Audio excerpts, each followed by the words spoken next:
Hi everyone, आज की इस वीडियो में हम जानेंगे कि क्यों हमेशा मर्द ही औरतों को एलिमनी एंड मेंटेनेंस चार्जेस देते हैं डिवोर्स के टाइम पे। क्यों औरतें नहीं दे सकती मर्दों को, जबकि कानून में तो ये प्रावधान है कि इधर the spouses can pay the other one alimony and maintenance charges. तो औरतें क्यों नहीं दे सकती, इसके रीजंस हम आज इस वीडियो में जानने की कोशिश करेंगे। Watch it till the end.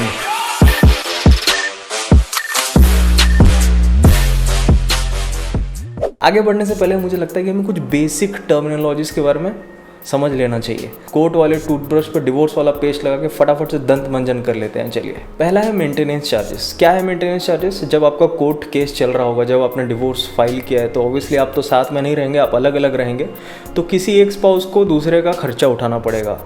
तो ईदर वाइफ या फिर हस्बैंड को एक मेंटेनेंस चार्जेस पर मंथ देने पड़ेंगे। जितना भी आपका मंथली सैलरी है, सुप्रीम कोर्ट ने कहा है मैक्सिमम उसका 25%, उससे ऊपर नहीं जाता है इन जनरल। तो 25% आपको पर मंथ देना पड़ेगा जब तक आपका परमानेंटली डिवोर्स ना हो जाए। तो एलिमनी क्या है? एलिमनी बेसिकली जब कोर्ट ने डिसाइड कर लिया कि हाँ, आज से आप डिवोर्स्ड हैं, आप सेपरेट हो चुके हैं परमानेंटली, तो ईदर ऑफ द स्पाउस को दूसरे को एक लमसम अमाउंट देना पड़ता है, एक बड़ा अमाउंट, ताकि वो बाकी की ज़िंदगी अच्छे से गुजार सके। तो वो हस्बैंड भी हो सकती है, वाइफ भी हो सकते हैं, हिंदू मैरिज एक्ट के अकॉर्डिंग। तो कौन मांग सकता है एलिमनी? मर्द नहीं मांग सकते क्या? नहीं, ऐसा नहीं। हिंदू मैरिज एक्ट के अकॉर्डिंग इधर हस्बैंड नहीं तो वाइफ, कोई भी मांग सकता है एक दूसरे से एलिमनी। लेकिन इन जनरल इंडिया में ये देखा गया है कि मर्द ही हमेशा औरतों को एलिमनी देते हैं, और बहुत ही रेयर केस, मतलब अराउंड 99% मर्द ही देते हैं, 99.9% कह लो। बहुत ही कभी एक दो बार ऐसी हुआ है कि औरतों ने मर्दों को दिया है। किस कंडीशन में होता है कि जब एक मर्द सक्षम नहीं है कमाने के लिए, वो अर्न नहीं कर सकता, let's say due to physical disabilities या फिर कुछ और कॉजेज़ के वजह से, तो उसमें औरतों जो कि वर्किंग हैं और वो पैसे देंगी मर्दों को। मर्द क्लेम कर सकते हैं कोर्ट में जाकर कि मैं नहीं कमा सकता बिकॉज ऑफ दिस रीजंस, वो हो सकता है। दूसरा एक ये केस है कि अगर औरत मर्द से ज़्यादा कमाती है, लेट्स से मर्द की सैलरी 50,000 है और औरत की सैलरी 70,000 है, यानी कि वो अच्छे खासे पोजीशन में है, तो उस केस में मर्द ये बोल सकता है कि मेरी बीवी मेरे से ज़्यादा कमाती है और मैं नहीं दूंगा, मैं एलिमनी या फिर मेंटेनेंस चार्जेस, और कोर्ट भी इस बात को एग्री करता है। लेकिन ऐसा क्यों है कि 99.5% या मोर देन 99% केसेस में ये देखा गया है कि मर्द ही हमेशा देते हैं? आइए इस बात को जानने की कोशिश करते हैं। ये मैं डिवोर्स के बारे में बताने के लिए ये वीडियो नहीं है, ये वीडियो है कि ऐसा क्यों होता है कि मर्द ही देते हैं, उसके बारे में है। पहला रीज़न है जेंडर वेज गैप। क्या है gender veg gap? The difference between median salary of men and women.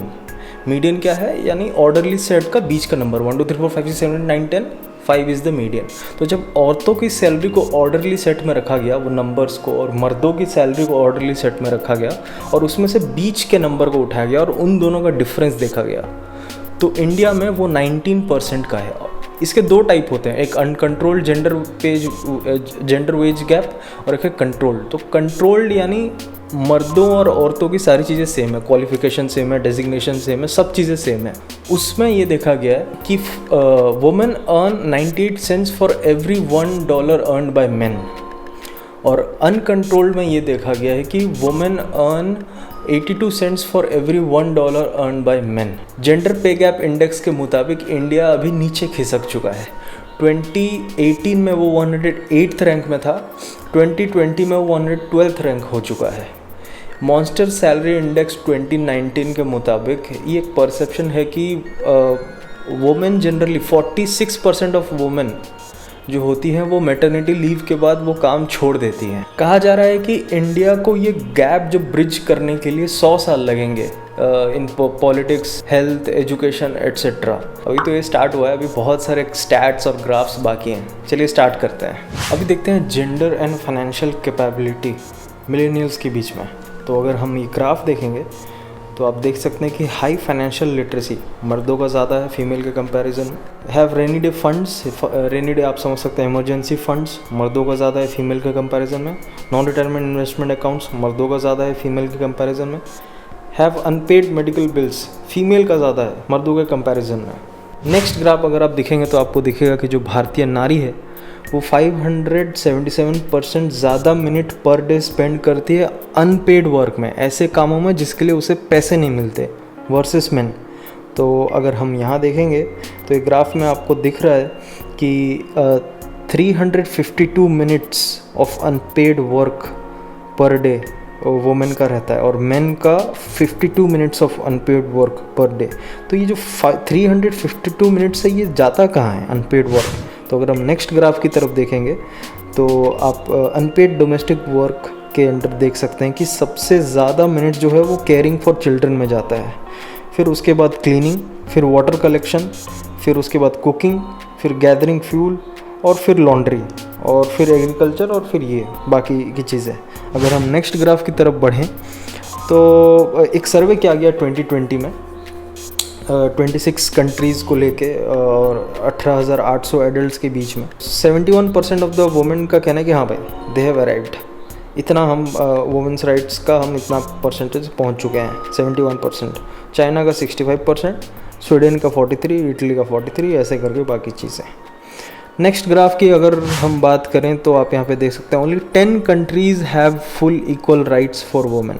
Belgium, France, Denmark, Latvia, Luxembourg, Sweden, Iceland, Canada, ऐसे पहले 10 कंट्रीज़। यूएस का यहाँ पे 91.3% है और वहीं पे इंडिया का अगर हम देखेंगे तो 74.4% है।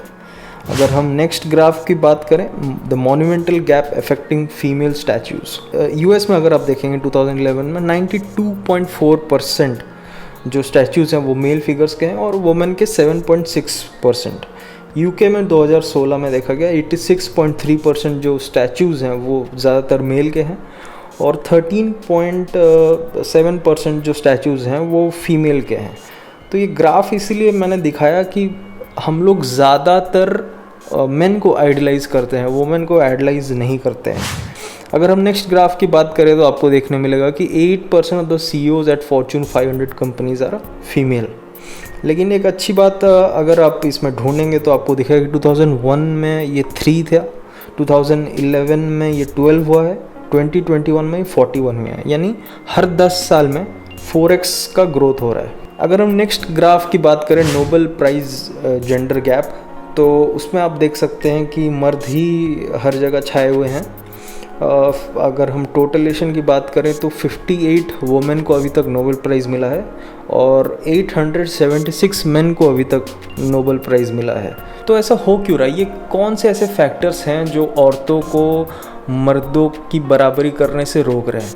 तो अगर हम नेक्स्ट ग्राफ की तरफ देखें तो आपको दिखेगा कि वुमेन लैकिंग फाइनेंशियल इंडिपेंडेंस 22% जो कि सबसे ज़्यादा है। फिर lack of education of men and boys 21%, employers not helping women to balance work and care responsibilities 17%, employers not promoting women to senior positions 17%। तो ऐसे ये बहुत सारे यहाँ पे रीजंस हैं और उनके परसेंटेजेस दिए गए हैं। आप चाहे तो वीडियो पॉज करके आप आगे देख सकते हैं। तो अगर हम नेक्स्ट ग्राफ की तरफ बढ़ें तो ये एक सर्वे किया गया था 2018 में on the ground of education, gender pay gap के बारे में वर्किंग वुमेन को पूछा गया था। तो जो लड़कियां जिन्होंने बस हाई स्कूल या डिप्लोमा पढ़ा है तो 41% ऑफ देम कंसिडर्ड क्विटिंग, जिनका एजुकेशन लेवल ग्रेजुएट तक है 57% कंसिडर्ड क्विटिंग और जिन्होंने पोस्ट ग्रेजुएट किया है 56% of told that they will consider quitting the job. अगर हम नेक्स्ट ग्राफ की तरफ बढ़ें तो labour force participation rate India का 2018 का ये कुछ स्टैट्स है on the level of education. जिन्होंने basic level of education gain किया है, अगर हम उनका लेबर फोर्स पार्टिसिपेशन रेट देखें तो मेन का 74% और फीमेल का 16%। Intermediate level of education 13% female का, मेन का 59%। एडवांस लेवल ऑफ एजुकेशन में 79% मेन का लेबर फोर्स पार्टिसिपेशन रेट, वहीं पे फीमेल का 31.5%। फीमेल लेबर वर्कफोर्स पार्टिसिपेट 2006 में इंडिया में 34% था और अभी 2020 में ये 24.8% हो गया। अगर आप ये ग्राफ देखेंगे तो आपको एक स्टीप डिक्लाइन देखने को मिलेगा। 2006 से ये ऐसा घटना चालू हुआ है और यहाँ पे अब अगर आप देखेंगे अभी 2021 में अगर देखेंगे तो इसकी थुड्डी जो है वो थोड़ी सी ऊपर हो रही है, एक अच्छी बात है। तो अगर हम नेक्स्ट ग्राफ की बात करें, share of participation at work, ये 2014 से 2021 का एक ग्राफ है। तो अगर हम अभी की देखें 2021 में तो 36% शेयर ऑफ पार्टिसिपेशन है फीमेल का, वहीं पे मेल का 64%। तो अगर आप पिछले साल के साथ अगर 2020 के साथ अगर कंपेयर करेंगे तो मेन का 77 था और अभी 64 हो गया, वुमेन का 23 था अभी 36 हो गया है। तो काइंड ऑफ बढ़ रहा है, देख सकते हैं। तो मैंने जितने भी स्टैट्स और ग्राफ्स आपको दिखाए तो आपको शायद इससे अंदाज़ा हो गया होगा कि क्यों ज़्यादातर मर्द एलमनी और ये सब चीज़ें पे करते, मेंटेनेंस चार्जेस क्यों पे करते हैं। कहा जा रहा है कि 257 ईयर्स लगेंगे ये जेंडर वेज गैप को ख़त्म करने के लिए। तो जिस दिन जेंडर वेज गैप ख़त्म हो जाएगा, आपको एलमनी देने की ज़रूरत नहीं है, मेंटेनेंस चार्जेस देने की ज़रूरत नहीं है, औरतें खुद अपनी चीज़ें संभाल सकती हैं।